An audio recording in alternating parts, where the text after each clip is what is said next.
just introduce Vicki Wasick. I'm going to let her do most of the introductions because she's so much better at it.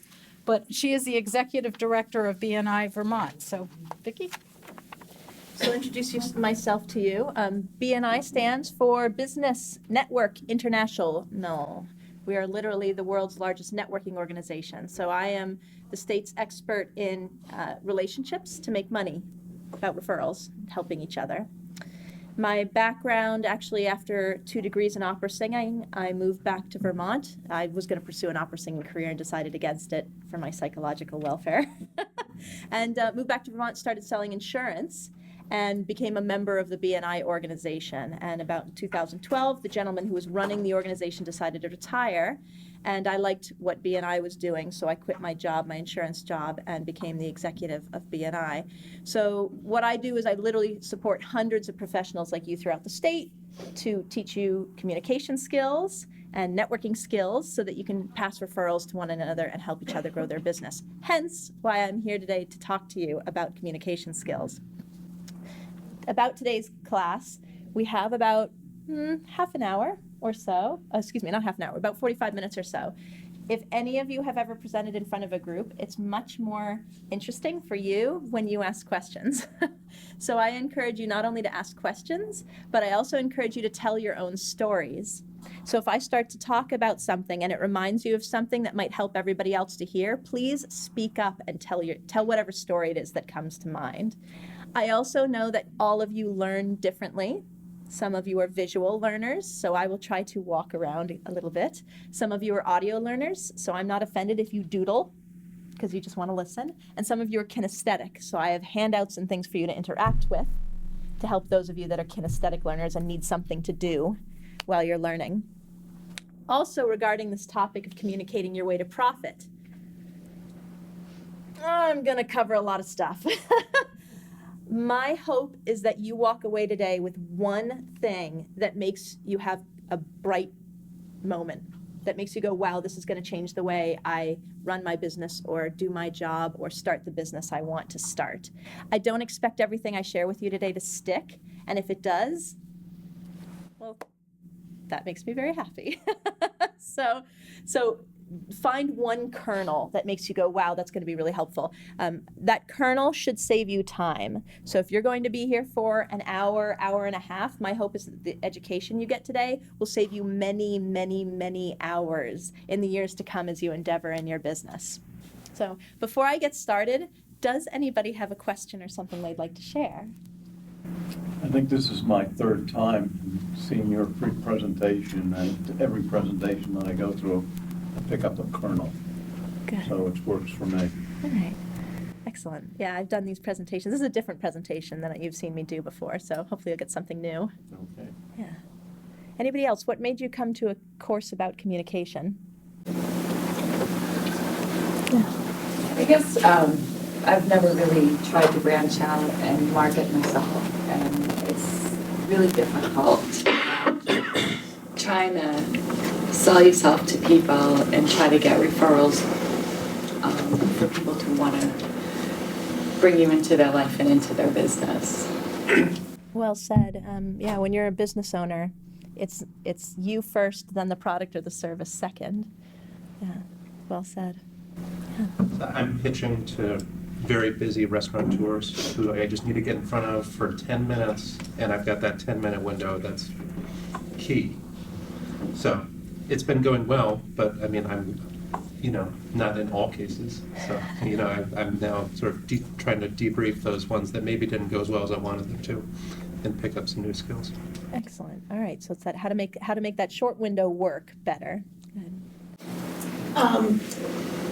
Why I'm here is not that relevant. It has to do with my sister. But my curiosity for today would be, how does an introvert step up a notch? Ooh, I was not going to talk about that, but I can. So let's see, where would I put that? Okay, I know where I can put that in this. And you know what? That is a very important perspective to have, because we're all spectrums of extrovert to introvert. So it would be a pleasure. I didn't bring a handout for that, but I know a way to get that information across to you. Yes. For myself, I find the introvert piece an interesting thing.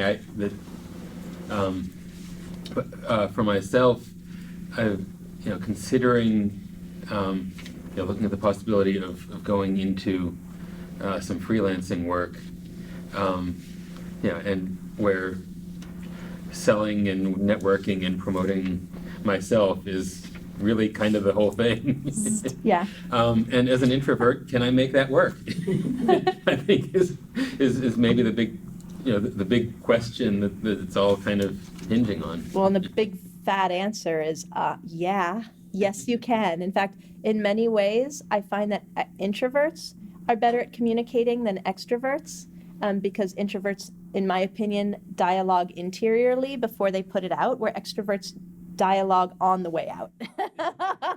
So when it comes to it's you first and then your product or service, there's usually a little bit more thought behind the introvert's means of communication. But that's a little caveat. I'm married to an extrovert, so I can relate to that. And I married an introvert, so we do that on purpose, don't we? I think so. Yes, I'll come back to you.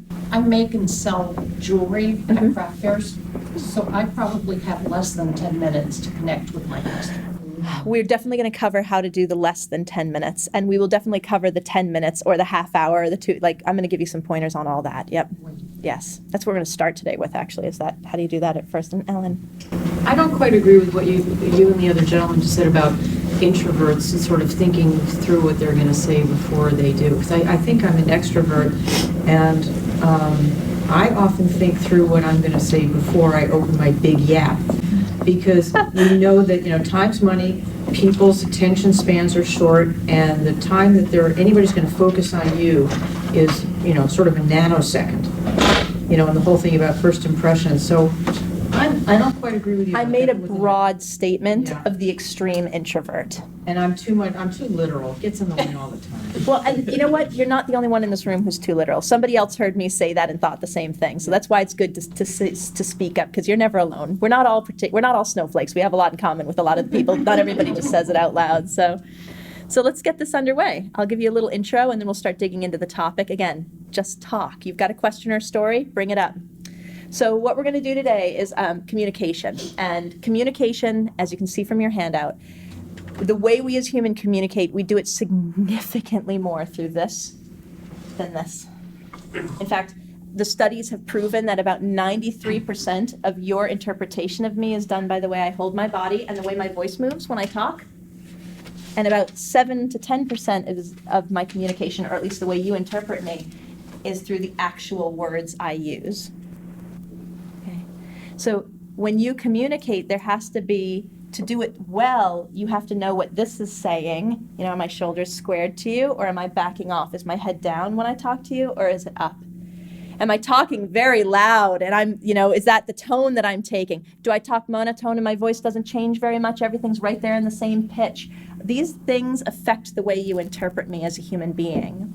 And it's all based on who you are as a person. So communication is a lot of habitual nuance and not always your intellect coming out of your mouth. This is just a little interesting tidbit for you. And how do you control this? How do you get better at the 93%? Practice. You got to go out there and talk for those 10 minutes. You got to do it over and over and see what works and see what doesn't. And we're going to give you some tips to help build on this.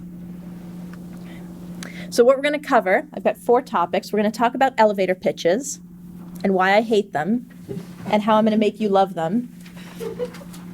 We are going to talk about networking,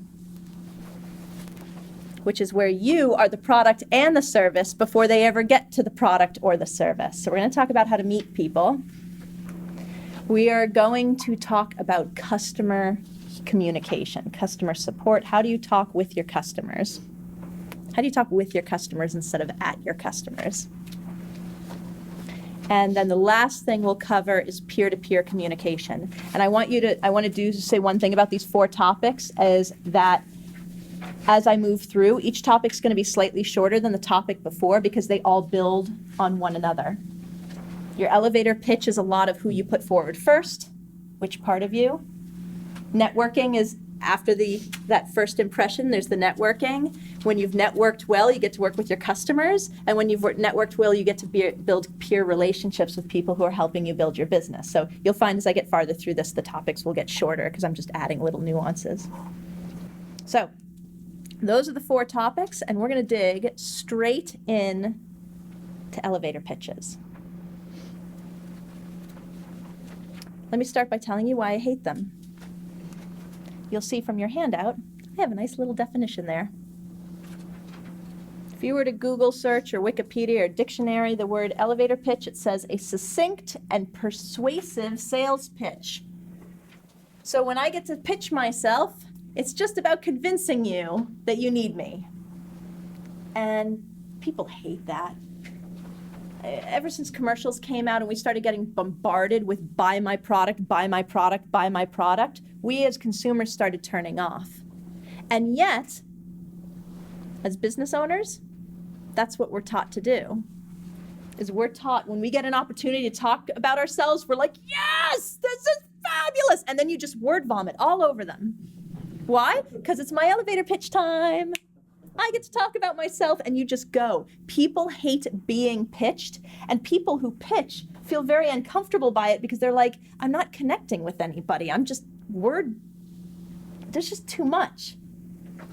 So what I prefer to call these are elevator connections.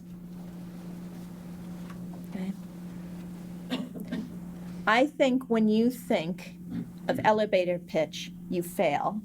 When you think of, I have an opportunity to elevator connect with somebody, now you're winning the communication battle.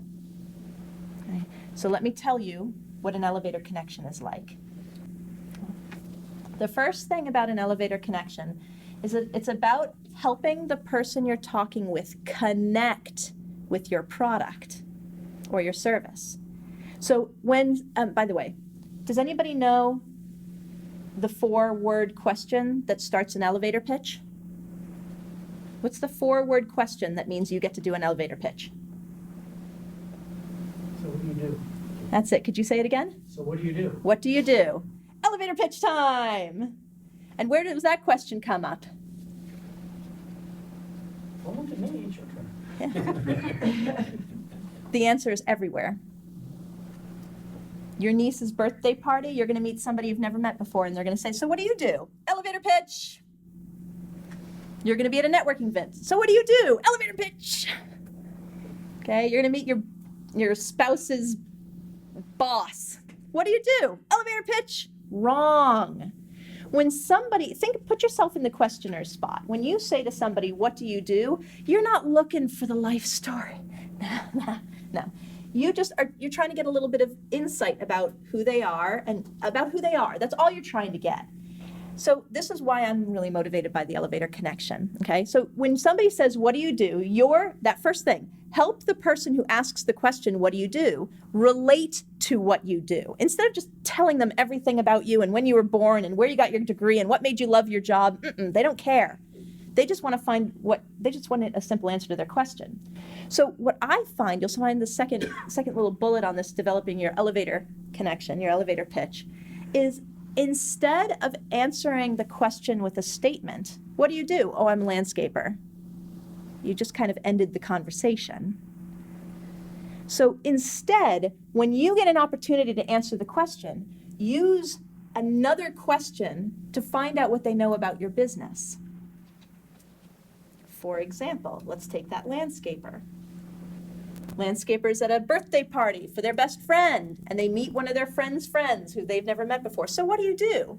And they say, have you ever driven through a neighborhood and seen a yard so beautiful that you kind of slowed down or took your foot off the gas to kind of look at the yard for a minute? And now what this person is doing is they're thinking about the last time they drove through a neighborhood and saw an amazing yard. That's what you do. So the landscaper says, have you ever driven through a neighborhood and seen an amazing yard? And the person goes, yeah. And in their head, they're picturing that yard. And the landscaper goes, that's what I do. I'm what you call a landscaper. So instead of saying, what do you do? I'm a landscaper. You say, what do I do? You say, hey, have you ever had this experience? They go, yes. And you went, yes. They just pictured something in their life that's the service I provide. So another example, because I'll use with mine, somebody asks me, hey, what do you do? And I say, have you ever been to a mixer? Like a business mixer where a bunch of people get together and chat? Sometimes they say yes, sometimes they say no. When they say yes, I say, I do those on steroids. Now, if I said that to you, I said, my name's Vicki Wasik, I'm the executive director of BNI Vermont. Have you ever been to a mixer? And you say yes, and I say, I do those on steroids. Hopefully you go, wait, what do you mean? Yes, elevator connection. Now we're starting to dialogue about my business. So my hope with you in elevator connections in terms of communication is stop just word vomiting. Stop giving everybody flat answers about who you are and what you do. Instead, find a way to connect with their experiences about your industry. Okay. That's when you know you've done these well. And also, on the same page, you'll see it says, read their body language. So when somebody says, Vicki, what do you do? And I say, have you ever been to a mixer? And they say yes, and I say, I do that on steroids. And their body language says, I am not interested. Then I know not to push it. And I go, oh, okay. And then I said, oh, they're not, in my head I go, their body language says they're not interested in this at all. I'm not gonna waste my air. So and then I'll turn it on them. What do you do? And they'll say, I'm a landscaper. And I'll go, all right, tell me more. How long you been doing it? And I'll just try to get them to talk a little bit about their business. I'll try to show some interest in them and try to get a connection going. Okay. One of the things I think we make a mistake with our elevator connections is when we get a chance to dialogue about our business, we're obsessed with trying to get them to understand with what we do. And if they're not interested, you're only wasting your and their time. The only way to possibly salvage this connection is to show that you care about them. Then maybe they'll open up a little bit more to hearing more about your business. And this is going to work on the 10-minute. If you notice in that first 60 seconds that they're not starting to connect with you based on what I'm able to helpfully give you, then it's like, okay, not today, but maybe if I can find a way to connect with them about, hey, maybe we both have huskies, we both have the same dog. If you can find something you have in common, that relationship might grow later. It's not always about the sale today. It's not always about that piece of jewelry today. It's about helping them connect with your business.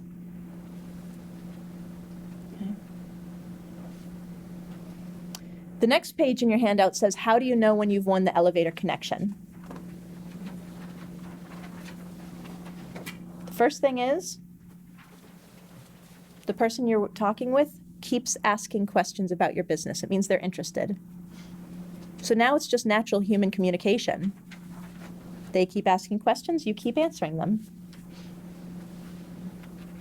Okay? Conversation, a back and forth. You're a human, I'm a human. We're no longer just two-dimensional. Another way you know you've won the elevator connection game is they ask for your business card. How do I contact you? Yes. They really are interested in what I do because I helped them see me in themselves. I helped them see my business in themselves. Now I'm going to say something that I know some of you are already thinking. Sometimes I have to elevator pitch without somebody asking me, what do you do?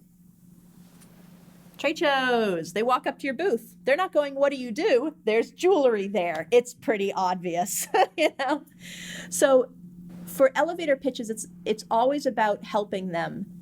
So in a situation where you don't get to prompt the question and they come up to the booth and they say, oh, you're a graphic designer, or you're a jeweler, or you're whatever it is that you do, find an open-ended question that gets them to relate to your industry. That's the big thing. When they come up to your trade show booth, whatever it is, and they look at you and you say, have you ever bought jewelry for anyone before? Yes. When was the last time you bought something? About a month ago. What'd you buy it for? Just get them talking about their experiences without trying to get them to buy something. If you can get them to relate to their own life experience with your product or service, it's about them and not about you. And that's what your service is about anyway. Your product is not about you, it's about what they get out of the product. Your service is not about you, it's about what they get out of the service. And that's what the elevator pitch fails you on. When you pitch people, it's all about you. They don't care about you yet. They're not your mother, they're not your best friend. They're a potential customer. They don't care about you, they care about what's in it for them. So make it about them. Okay? What's your feedback on all this elevator connection stuff? Is this something you've heard before? Is anything I've said kind of not gelling the right way with you? I've heard it a million times, so I just have to It has to stick. use it over and over and over. Yeah. I think it sounds pretty good, but I keep wondering, well, so what about over the phone? Suppose there's no body language. Suppose the pitch is a cold call for somebody, and that's the only way to get a hold of them. I'm not going to be very good at helping you with the cold call thing, because the reason I run a referral organization is because I'm trying to get people to never have to make a cold call ever again, because it's not, to me, it's not healthy for the giver of the cold call or the receiver. There's nothing human in calling somebody you don't know or have no connection with. It doesn't make you love what you do, and it doesn't help them love and stay with you year after year after year after year. So I am not going to be your cold call expert. But I can tell you that whole 93% body communication and 7% words is still very true. The person is not paying attention to every individual word you're saying. They're really listening to, is this a real person who seems more interested in me? It's like when you call, AAA and they're like, hello. You're like, whoa, they don't want to come fix my car. Versus, hi, are you an emergency? No, I just have a flat tire. Great, we're going to have somebody, the tone of voice is real. That's why they say smile when you make cold calls. Because when you smile, it lifts the zygomatic arch. Oh, the opera singer in me just came out. It lifts these resonance chambers in your sinuses and makes your voice sound brighter. That's why you smile when you're on the phone, because they can actually hear the difference between smiling and not smiling. I don't know if you can hear it when I do it back and forth. Smile, not smile. You can actually hear it. Smile when you're on the phone. They can tell the difference. The opera singer says so. So what's the biggest problem an accountant fix? Actually, let's not have you answer this. What is the biggest problem an accountant fixes for you or for someone? She takes away stress. In what way? You have something that is boring, annoying, tedious, whatever negative thing it is for you. Yep. It's not a fun problem for you to solve. But it's fun when Hire somebody someone kind of... else, and suddenly you're totally relieved and it's going to get fixed, Brilliant. and you don't have to do it. Yeah. Brilliant. So what if you said to them, hey, what do you do? And you said to them, have you ever been stuck in the hell that is figuring out finances? And they go, oh, yeah. And you go, that's what I do.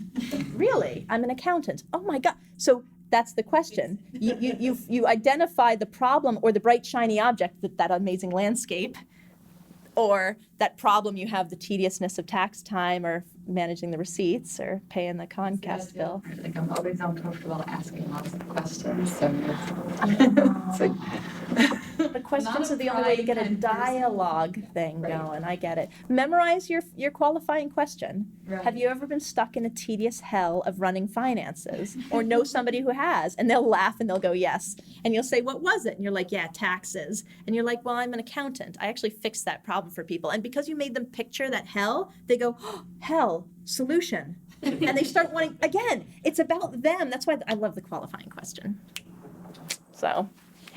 what about answering that question with a benefit, as we've sort of been saying? So I might say, instead of saying the name of my business or specifically what I do, I could say, I bring calm to chaos. What does that mean? Yeah. Well, If they're interested, they'll say, what do you mean? If they're not, they'll go, huh. And they're like, okay, somebody not interested, that's okay. I'm not going to waste my time or theirs. And then you say, so what do you do?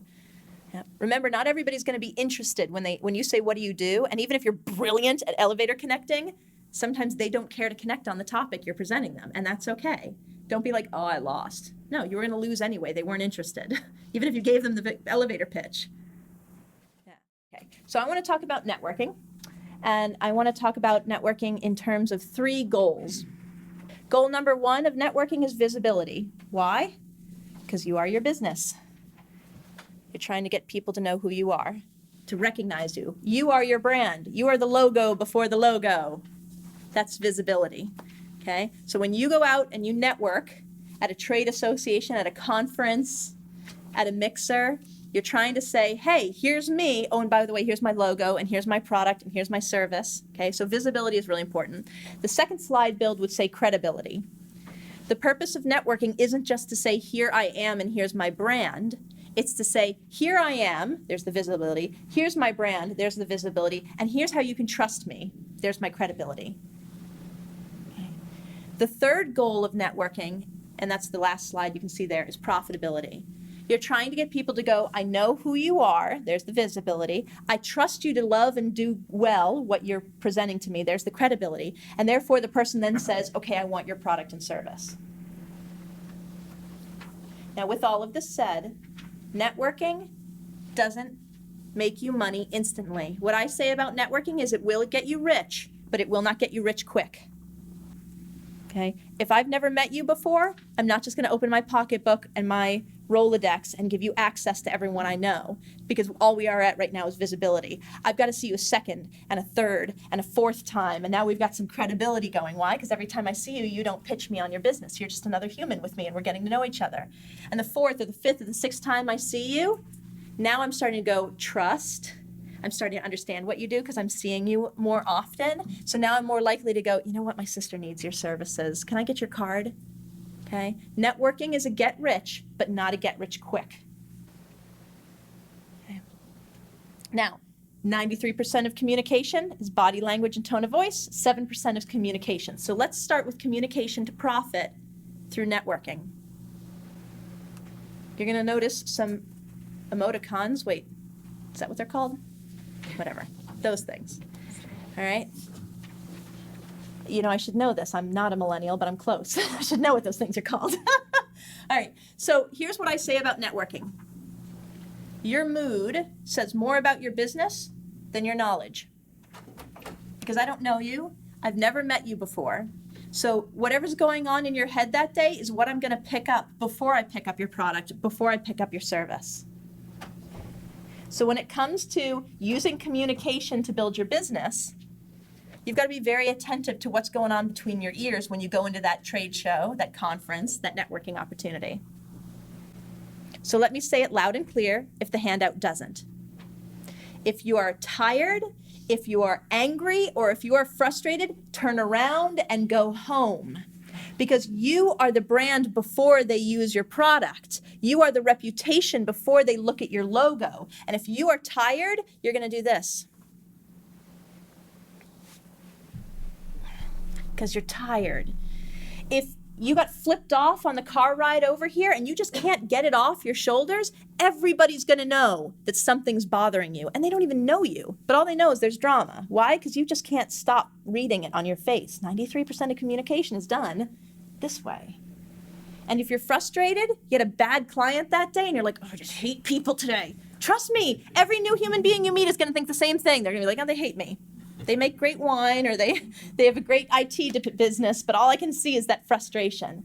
And you can't fake it. I promise you, I'm a professional networker. I go to chamber mixers and conferences and I shake hands and kiss babies, and it's my job to meet people. And I've shown up at events and turned around and gone home and been like, I just can't get this like dark cloud from a one bad day off my head, and everybody's going to know it, and I'm just going to waste their time and I'm going to hurt my reputation because I'm tired and I'm going to be yawning in their face because I'm so tired. You're only hurting yourself when you do these things. So your mood in terms of communicating your way to profit, because networking is a great way to make money, but you don't want that visibility, that first interpretation to be this person's body language is the shoulders so slightly off because you're so tired, or you've had a frustrating day and you can't concentrate, so you're like looking around while they're talking at you and you can't make eye contact with them because you're thinking about what happened in your day. When you're networking, you have to be present and you have to stay with all the happy emoticons that are on the previous slide. Okay? And yes, it is perfectly okay to fake it. Okay? You don't have to drag every flat tire everywhere you go. You can sit in your car and go, all right, I just got rear-ended. Yep, my adrenaline's up, but I came to this mixer. I'm fine. The car's going to be fine. I'm going to go rock this mixer. Fake it. Go in there and do the mixer. It's okay to have a bad day and be like, and walk in and have a good mixer. You just have to decide it for yourself. Okay?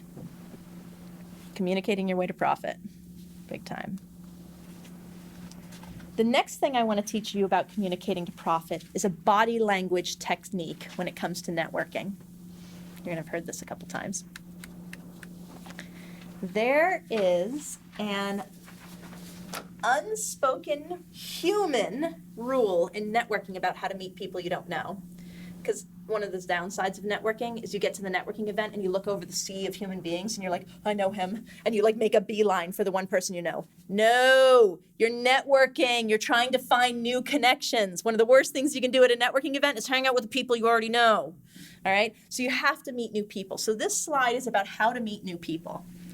Now, like I said, it's an unspoken rule and it scared the bejeebers out of me the first time I did it, and sometimes it still does. But here's how the rule works. You go into a conference, you don't know anybody there, and even if you do, you're avoiding them like the plague because you're trying to meet new people. And you see two people over there talking, and the two people are squared up to each other like the image on the top left. They're just square, shoulder to shoulder, and they're talking. That means you are not welcome. They're having a conversation just for the two of them. Okay?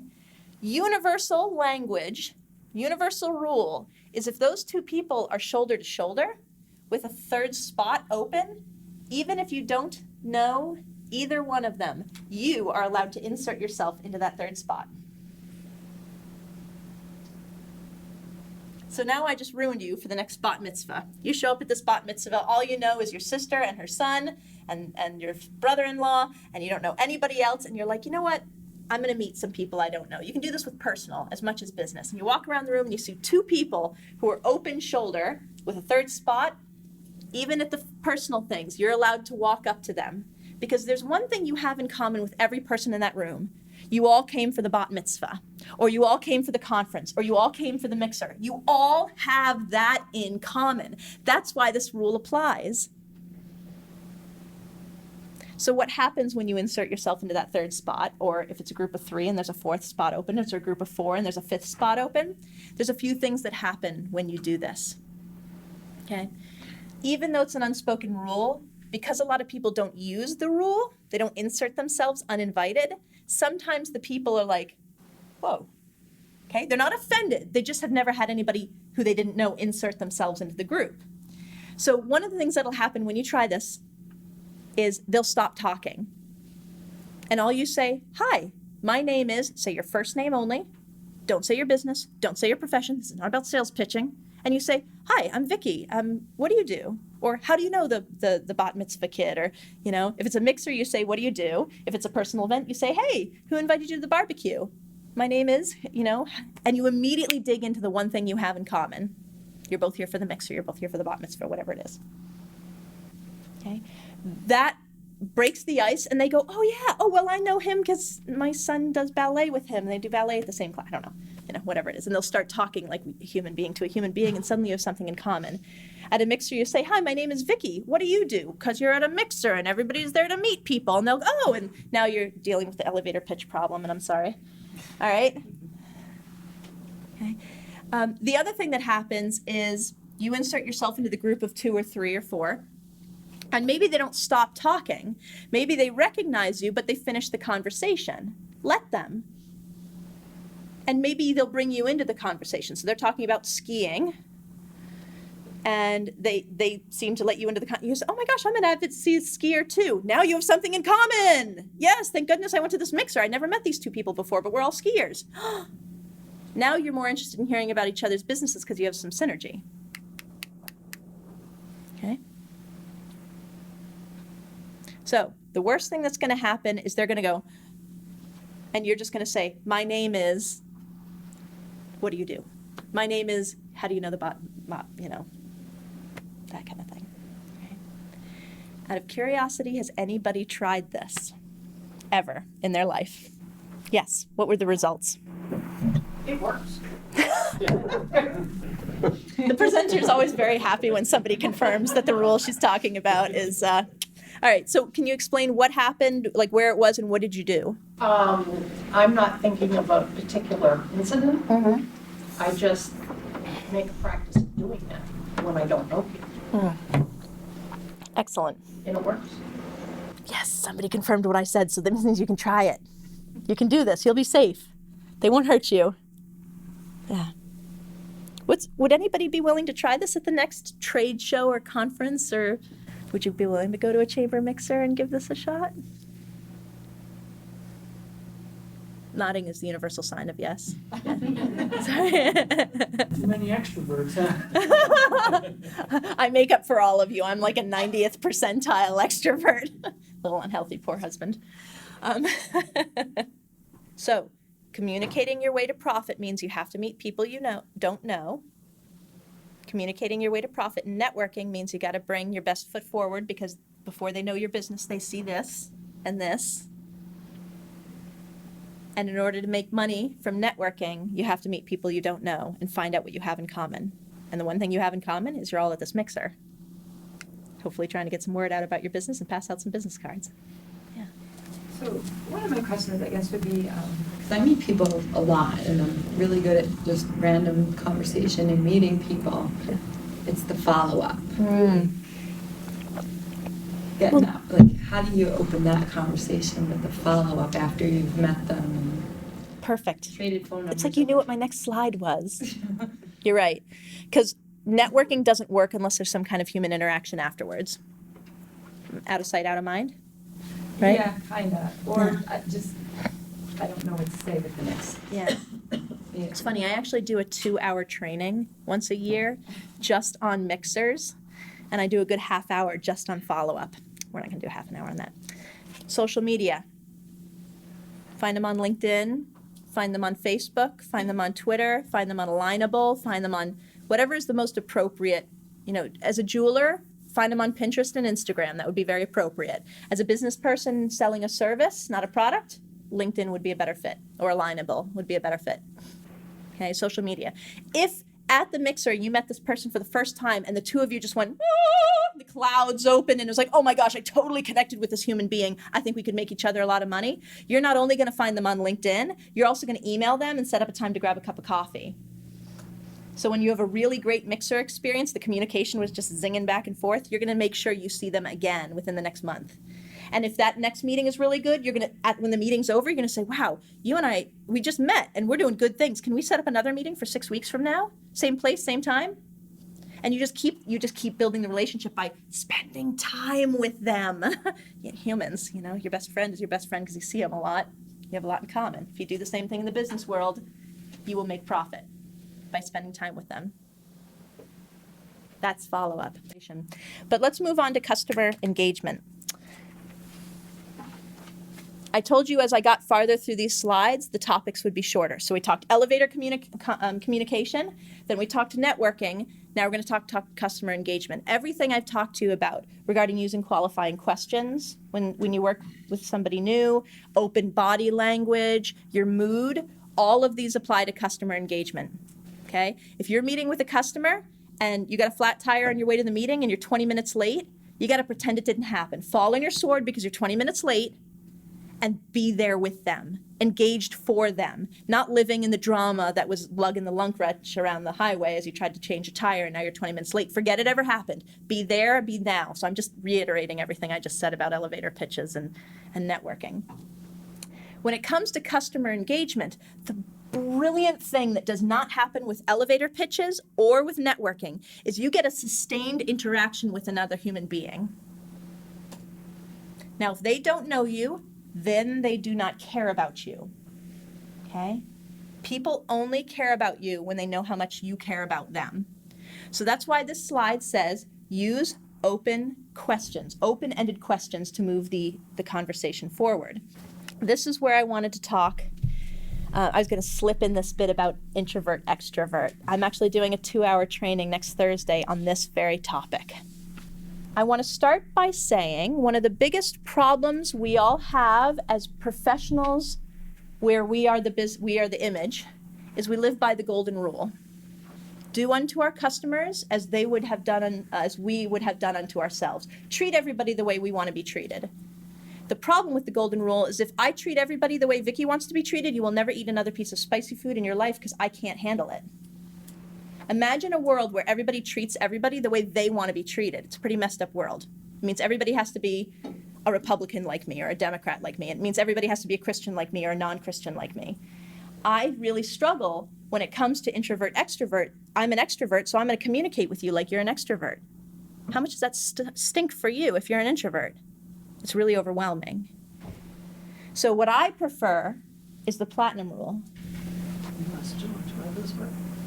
The other way around. Please, yeah. Now, my son told me that once because I was studying all these different things and I always went by the golden rule. So what is the Took a platinum course rule? and I remember, it Do should unto be what others. they want to be. Do unto others as they would have done unto themselves. So that's why I'm sticking this in at the end of customer engagement. Treat your customers the way they want to be treated. They don't want to be pitched on every little thing. They want to care, they want to see what's in it for them first. Then they'll be interested in more and more and more about what you do when you show how much you care. So I'm going to have you draw something. If you wouldn't mind flipping over one of the handouts I gave you. I would have brought this as a handout, but I didn't plan like that. I'm going to have you draw an x-axis and a y-axis, just two straight lines like this. Okay? And in the top left-hand quadrant, this one right here, between 9 and noon, I want you to write the letter D. Okay? Director, it stands for dominant. Nickname is go-getter. Okay? Under D, between 6 p.m. and 9 p.m., whatever, between 6 and 9, I want you to write the letter I for influencer. Between 6 and 9, the bottom left. I know I'm going through the disc. Okay, it's the easiest way for people to understand introvert, extrovert. On the bottom right, between 3 and 6, you're going to write S, which stands for sustainer, I think. If anybody knows the answer, let me know. And then the top right-hand side is going to be C, and that's for compliance. That's what C stands for. So the next thing I'm going to have you draw is on the x-axis. On the left-hand side, I want you to write extrovert, and on the right-hand side, I want you to write introvert. On the x-axis, left side, extrovert, right side, introvert. And then on the y-axis, which is the vertical, sorry, I got a math degree from UVM, don't mind me, go with me. On the y-axis, the vertical, on the bottom, I want you to put people, and at the top, I want you to put task. So what we have here is, starting backwards on the clock, DISC stands for DISC, as in DISC assessment. And then you've got, on the horizontal, you've got introvert to extrovert personalities, and on the vertical, you've got people who are motivated by tasks and goals, and on the bottom, you have people motivated by human interaction, people. Okay, so now let's get into let's actually get to the point of this. All right, so when you meet another human being, if we're going to live by the platinum rule, I have to figure out how you prefer to communicate. Okay, the people on the left-hand side of that chart that you just drew are extroverted. Okay, if I've never met you before, I can usually tell if you're extroverted by the way you hold your body and or the way you dress. Extroverts I'm making generalizations, I'm sorry. Extroverts tend to express themselves through color and or clean cut. So an extrovert can be all in black and gray and have nice clean cut lines and it says, I'm extroverted. Whereas the introvert tends not to communicate so much with clothing. It doesn't mean they dress badly, it just means that there's not as much attention to detail because their dialogue is it tends to be more internal. I know I have to make generalizations about this stuff, and you all know if you're introverted and extroverted and you're negating me in your head, and I'm just trying to make these generalizations. So if I meet you for the first time, I might be able to just look at you and say you're an introvert or you're an extrovert. So for example, we've got two ladies here in the back. We've got one with a purple scarf and one with a red jacket. Now, I'm not just saying that because of their colors they're extroverted, but it is a generalization that extroverts tend to wear color. Introverts tend to wear more neutrals or pastels, gentler colors. It's a way generalization, but it is something that tends to come up when you're trying to decide quickly. Now, how does an extrovert, by the way, I'm a big fat I. I'm what's called an influencer. I'm the center of the party. I'm extroverted. I'm really into people. And I meet you, and I pick up immediately based on your body language, which might be a little bit more turned in. So that tells introverted. Or your clothing is much more comfortable. You're not trying to say much with your clothing, and I decide you're an introvert. Do I walk right up to you and shake your hand and do a nice hard handshake? Hi, my name's Vicky. Who are you? What do you do? I don't want to network with you anymore. I'm afraid I didn't mean to come here in the first place. Okay? If I can instantly figure out based on just this horizontal axis that I've decided that you're an introvert, what if when I approach you, I just do it a little bit more gently? And I don't look you right in the eye at first, and I just say, hi, I'm Vicky.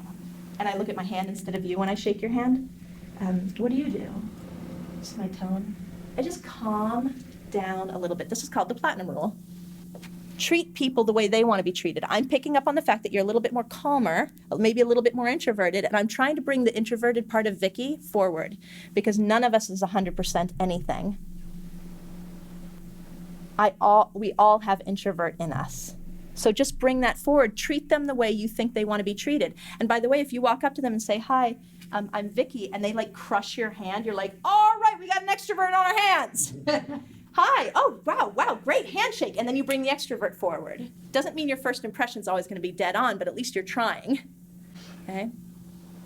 The y-axis, by the way, the high task people tend to be those CPA, money, insurance people. They love to complete something, like set a goal and they're like, screw people, I'm going there. Or, put me in my cubicle, I just want to complete my tasks. Like that's really motivating to them. So you've got people who are really, the suit club, the men and women who are like always in a pencil skirt and a clean cut suit, bright red tie. I'm getting stuff done. Are you coming with me or not? How are you going to network with them differently? You're going to walk right up to them. Hi, been a graphic designer for 6 years. What do you do?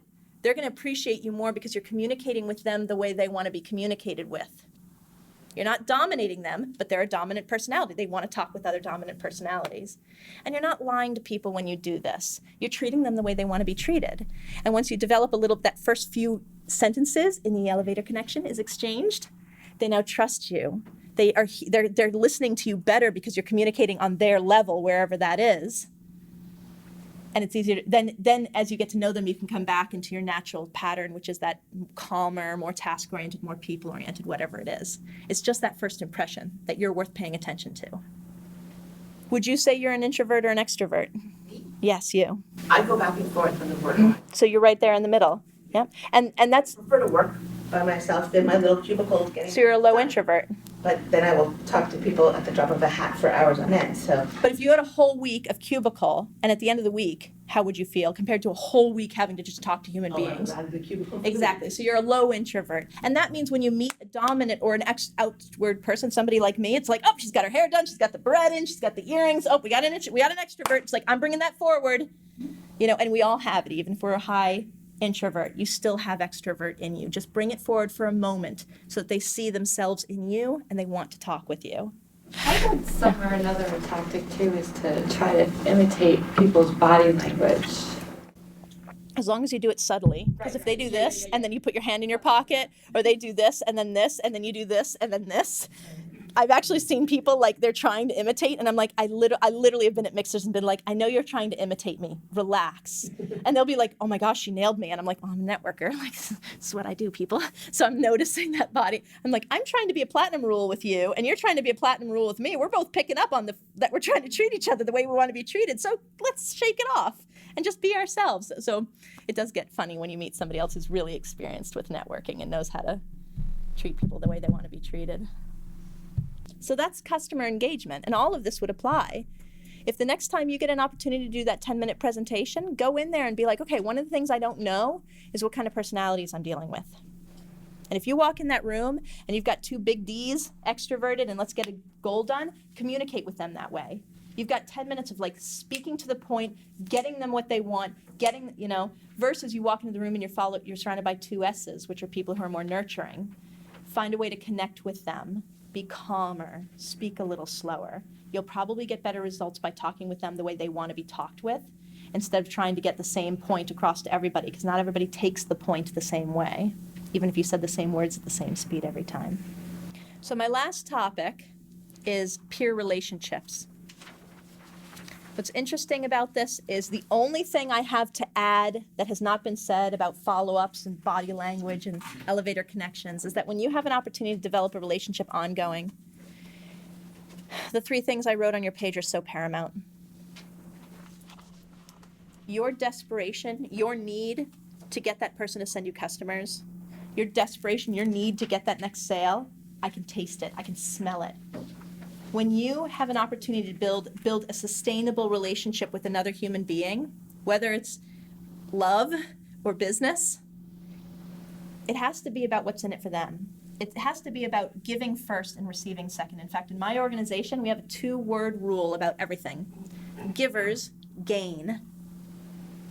Give first, receive second. Imagine a world where everybody, oh my gosh, imagine a world where every single human being gave first and received second. What would happen to this world? So when it comes to elevator connections and networking and communication with your customers and peer-to-peer relationships, what's in it for them? And I'm telling you, when it comes to developing a relationship going forward, think about your significant other if you have one. They're happiest when they're receiving, and then they start giving back. Okay? Same thing in business. In fact, if I ever write a book, it's going to talk about how there's no such thing as business and personal life. Who you are in your personal life is in your business, and who you are in your business reflects in your personal life. I love how people are like, well, you're networking, so you're one personality. I'm like, no, I'm still Vicky. Sorry. I might be a little bit more extroverted here. I calm down when I'm around my husband because of the platinum rule, because he's introverted. So Vicky calms down. That's probably why I married him. So peer-to-peer communication. Okay, karma. How you treat them is how they will treat you back. Law of reciprocity. What you give, you will receive. Karma. Goes around, comes around. Like I said. So when it comes to peer-to-peer communication, you've got to spend time with people. That's the result from networking. Okay, it's the time you spend with customers. Okay, make sure you're scheduling time to meet, and always bring your giver's personality forward, not your receiver's personality. Because if you're always about what's in it for you, nobody's going to give to you. It's one of the things I joke about with chamber mixers is when I do presentations about networking in front of huge crowds, I'll say, how many of you have been to a chamber mixer? In fact, do this for me. How many of you have been to a chamber mixer? So a little less than half. Not lately, but you've been to a chamber mixer. Of the 7 of you that raised your hands, would you please raise your hand if you went to the chamber mixer to spend money on other people's services? Oh. Yeah. 1. That's odd because I don't usually have anybody raise their hand, but it still makes my point. We don't go to mixers to help other people. We go to mixers to help ourselves. And that's okay, because if you're not looking out for yourself, you're not paying the mortgage or the rent. But if your whole mindset is, I'm going to pass out 40 business cards. I'm going to pass out 40 sorry, I can't talk to you anymore. I already gave you a business card. I got to go talk to this person over here. All they smell is that desperation. What's in it for them? I'm in there to build my business by helping somebody else first. Okay? But also be careful. This isn't about like burying your soul everywhere you go. Oh my gosh, I met you for the first time. Here, have all of my customers. No. They have to earn your trust just as much as they have, as the other way around. It's the end of the day. Don't mind me. All right? So when you have an amazing customer experience, try to see them again. They're just as happy meeting you as you are them. When you're at a networking experience and you really hit it off, and it's not going to happen all the time. You might go to a mixer and nothing happens. You don't hit it off with anybody. That's okay. You're not going to strike. You're not going to hit home runs every time. This game called life, this game called business. Be like, oh, well, it was nice to meet them. We have skiing in common, but that's about it. Next. Oh, good, another open communication. I'm going to go insert myself into that and see if there's an opportunity there. Meet new people. Then you get to have peer-to-peer communications. And by the way, peer-to-peer means coworkers, bosses, networking. It means human-to-human interaction. Help them. I think one of the things to add to you, we're talking about connecting with people that I've found in my business is that look at the environment that they're in. You know, if you're in somebody's office, know what's going on around the office there. Note the pictures. I walked into a sales call, the guy was dead. Didn't want anything. No, you sell. That was it. We spent an hour and a half talking about sailboats. I bet he wanted to see you again. He did, yeah. We ended up being one of our best customers. It's the connection. It's That's not about the key. the sale today. It's the connection. Even you're talking about it, what happened. Because they're buying a relationship, and that's what they're looking for, is a relationship. Even if it's short at the jewelry, or you said you got less than 10 minutes because I got stuff going on. I can't sit and talk to you.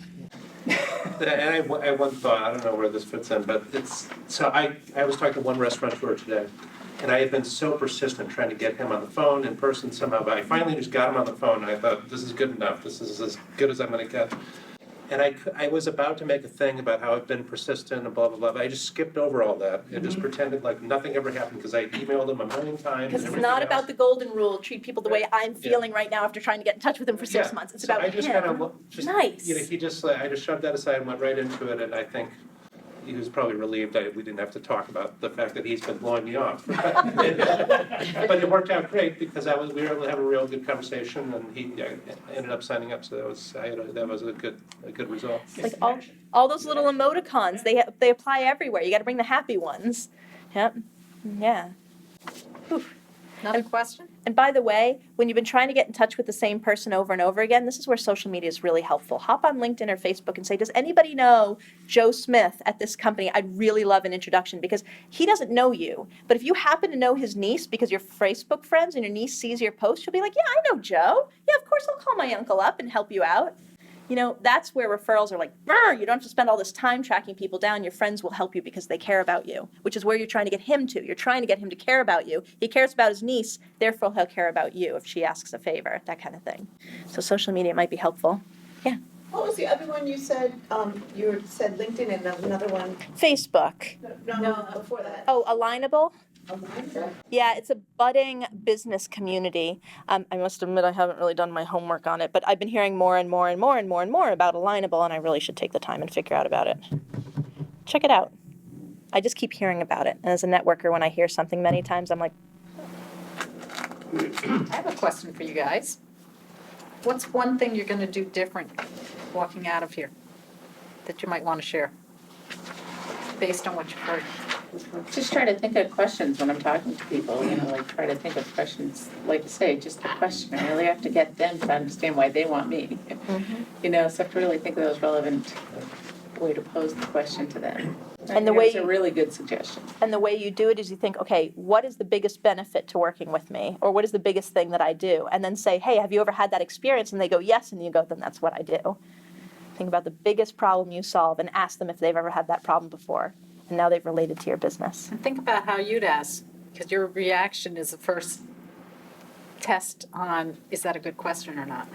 Well, sometimes, again, like you say, it's mood. I mean, like you said, you're an accountant, how you make yourself exciting. I pay bills for people, so people will say, oh, what do you do? I pay bills. Yeah. Wow. Wow, talk about a conversation ender. Organize your finances. The funny thing is when you say I pay bills, they immediately think of paying bills and it's negative.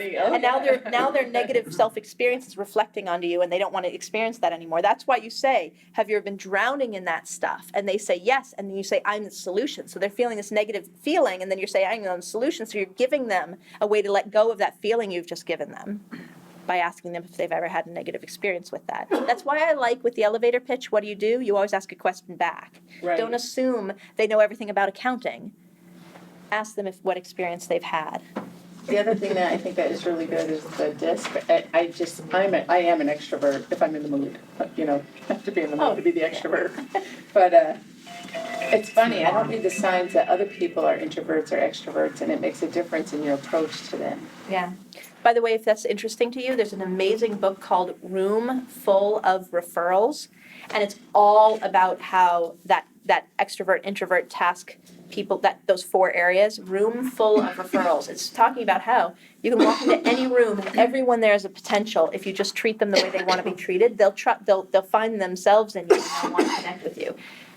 And that's human. People want to be treated the way they want to be, the way they are. They want to be surrounded by people. So Room Full of Referrals, great book. Which also, there's another book called Business Networking and Sex, which talks about how women network versus men, and that's also a very powerful book. So women can bring forth the skills that they need to communicate better with men, and men can pick up the skills that women use to communicate and network better with them. So Business Networking and Sex is another very well-written book about the dichotomy of meeting people, male versus female, introvert versus extrovert.